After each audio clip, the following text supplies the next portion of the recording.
Con la llamada Basílica Palladiana, propiamente una loggia de dos plantas que rodea el antiguo Palazzo de la Ragione di Vicenza, Andrea Palladio cimentó su fama.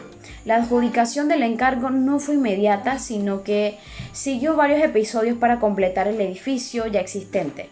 Palladio presentó inicialmente, junto a su maestro Giovanni da Pedemuro, un proyecto el 6 de marzo de 1546. Posteriormente, el 27 de octubre de ese mismo año, Palladio recibió el encargo de trazar 4 planos para la ejecución de la propuesta y más adelante, el 1 de mayo de 1549, sería nombrado como arquitecto del proyecto. Los trabajos de construcción se demoraron debido a sucesivas crisis financieras.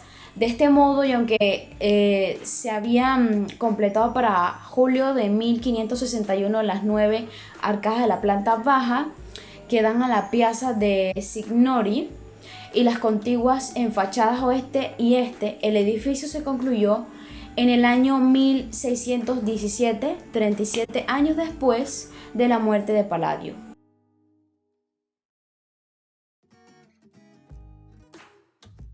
Pero Palladio dio un paso más adelante, ya que proyectó la Serliana en una tercera dimensión. Las columnas de fachada que sujetan cada arco se duplican hacia el interior. De este modo el arco se transforma en una delgada cúpula de cañón, creando una fachada con grosor que se acentúa con las sombras que se proyectan al incidir la luz solar. Además dispuso en los espacios intermedios de los arcos unos óculos con los que reforzaba el efecto de contraste de la luz en la fachada al mismo tiempo que la aligeraba. Las córnicas rematadas con esculturas siguen la composición que arranca de las plantas inferiores, quedando integradas en el conjunto de la loggia.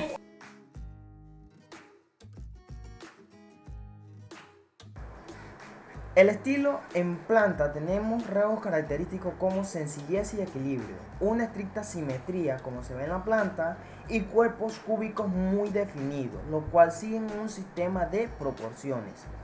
Y una poca importancia en lo que es la decoración del exterior, ya que actualmente cuenta con un armazón de mármol, una loggia y un portillo que hace ocultar ese estilo gótico que antes tenía la basílica.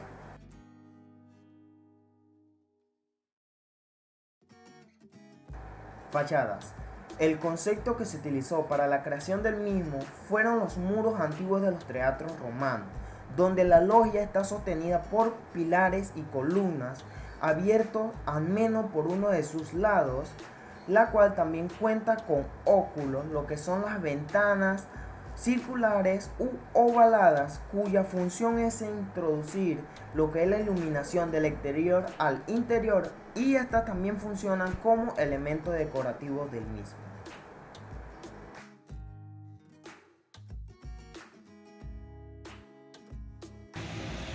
Con referencia a los materiales utilizados para la construcción de la Basílica Palladiana, se utilizó más que todo lo que fue la piedra, y esta se utilizaba completamente en lo que eran las arcadas principales de la Basílica Palladiana. También se utilizó un material estructural principal, el cual fue el ladrillo, y de manera que también lo que se hacía era que se revestían las fachadas de la basílica con placas de piedra o de mortero. Palladio, que fue el arquitecto que diseñó este edificio, él se inspiró un poco en los teatros que creaba Vitruvio, y estos teatros, él lo que se enfocaba era en crear un solar poco profundo, donde utilizara materiales que fueran bastante versátiles, como son la madera, el ladrillo y el estuco. Esto lo hizo con el fin de crear una arquitectura ya sea un poco efímera, pero esta arquitectura igual se mantuvo a través del tiempo. Con referencia un poco a lo que son los elementos arquitectónicos decorativos y funcionales, se trató de combinar un poco lo que eran los elementos de un lenguaje un poco clásico, de manera que estos fueran bastante funcionales para el edificio. Entonces esto se llevó a cabo ya que se creó como un tipo de arquitectura manierista, un tipo de arquitectura de ese estilo y en esa época. Palladio también se enfocó mucho en que el proyecto fuera como un escenario, que tuviera un diseño unificado y que tuviera muros con nichos de varias órdenes, más que todo de 2 órdenes superpuestas, y entonces le colocaba columnas adosadas. Él también logró crear como una especie de pasillo que tuviera como 3 calles romanas y estas se mantuvieran en perspectiva, que al momento de acceder al edificio se pudieran ver estas 3 calles en perspectiva. Palladio también incluyó un poco lo que fueron las estructuras antiguas que llevaban bastantes órdenes superpuestas y estas eran decoradas más que todo con estatuas. También se llevó a cabo el área de lo que fueron los extremos, que era donde se mantenían lo que eran los almacenes y los establos. Estos fueron elevados en la parte a una altura superior a lo que era el edificio central, y entonces esto llevó más que todo lo que fueron decoraciones con ventanas paladianas, las ventanas llamadas paladianas, que fueron diseñadas por este mismo arquitecto.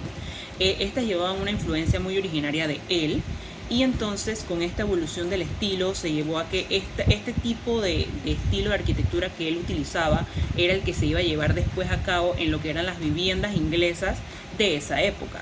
Entonces, más que todo lo que eran los pórticos, se sustituyó un poco el pórtico greco-romano y se incluyó un poco lo que era el pórtico gótico, que incluía pilastras y que las decoraban entonces en su parte central en la fachada.